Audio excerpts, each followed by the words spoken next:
Hello, I'm Matthew from Ludo-Chrono, and today I'm going to give you an overview of Dinner in Paris. So Dinner in Paris is an expansion game for 2 to 4 players, ages 10 and up, and it plays for around 40 minutes. So this game is about expanding your restaurant empire in a very nice square of Paris. You're going to earn victory points, which is the goal of the game, by scoring objectives, either common or personal, by building restaurants on the square and by building terraces. Finally, you will draw a majority card at the beginning of the game, which gives you objective for the entire game, and you need to compete on that as well. So, every player will have a player board with 4 rows of terraces, which match some types of restaurants, but also an income track, which tracks the maximum amount of money a player can spend to build terraces. Finally, we have some resource cards, which are a currency to build restaurants. So how do you play the game? Well, you're going to be playing turn after turn until the game ends. So on my turn, I will have 2 things. The first thing is a mandatory draw, then I will perform a freer action. So the first mandatory draw is simply, I will look at the display here of resource cards, I will draw 1 card, and that will be my draw. And I can either take the cards from the display or the first card of the deck. So if I don't like the display, I can always take cards from the deck. So I'm just going to take that bag of flour, replace it, and then move on to my turn. So the rest of my turn is simply 2 actions out of 4. And I can repeat the same action if I want. The only action that is limited is build terraces. I can do it only once per turn. So now, first action I can do is drawing cards. The way I just did it with the resource cards here, with the mandatory draw, you can perform it again for the cost of 1 action. The only limit that you have is that your hand size is 7. Second, I can build a restaurant. So to build a restaurant, you will select the type of restaurant you want to build, and it requires resources. So for example, if I want to build a pizzeria, so a pizza place, I will have to spend 2 tomatoes and 1 bag of flour. So I could spend these or even my joker here, but I will spend these. So when you do that, you are going to be able to build something and to place an ownership marker onto it. Also, it gives you victory points, and it also unlocks some income, and this is very nice because income helps you build terraces. Interesting segue, other action that you can perform, building terraces. So when you choose to build terraces, you will be able to spend as much money as you want on terraces, granted it doesn't go over your income.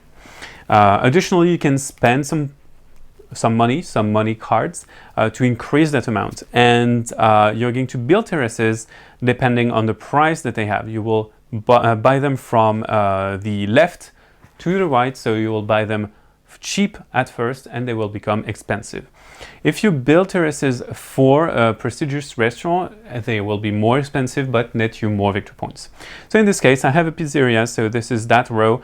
I will take the first one and place it in front of my pizzeria. So that's it, I've built my first terrace.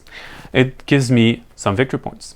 However, there are a few rules concerning those. So for example, let's imagine we have an opponent, and that opponent has opened a restaurant here, and we are there. So what I can do is continue building my terrace as I go. So if I go there over a pigeon, I will draw a pigeon card. It's a random bonus, so I will get it. I apply the effect of the card. I just do what's written on it. However, I cannot go adjacent to a terrace from an opponent. So this is a forbidden move. I have to go that way. And I can continue a certain number of spaces, any number of spaces, as long as I respect those constraints and that I build adjacent to my own terraces for that restaurant. So that's it for this action, basically.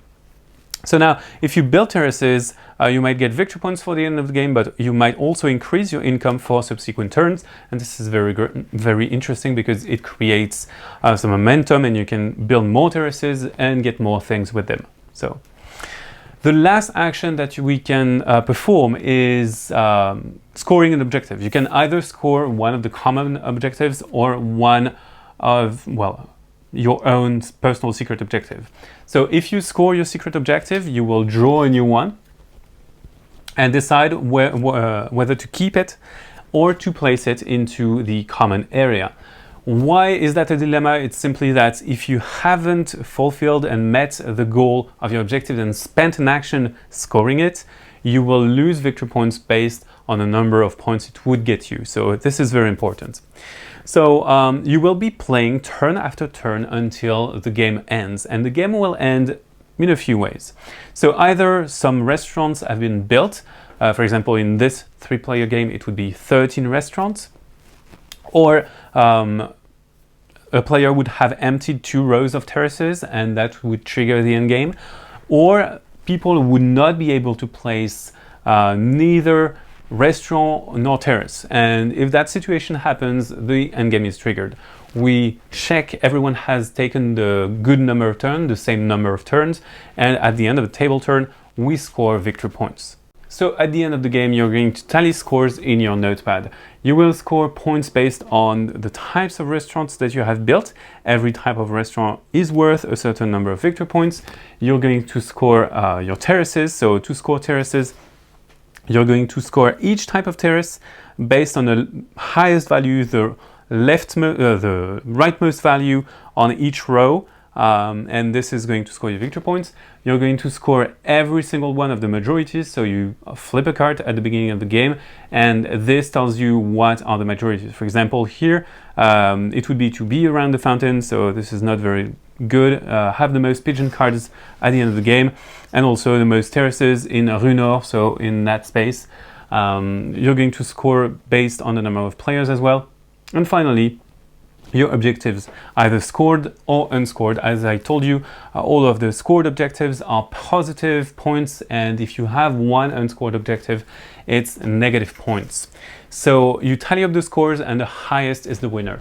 So this is a kind of race for expansion, and you try to dominate with objectives, with the income that you have, because you need to generate an engine, but at the same time your opponents might take you down because they are quicker than you. So that's it for Dinner in Paris. See you on ludovox.fr. Bye bye.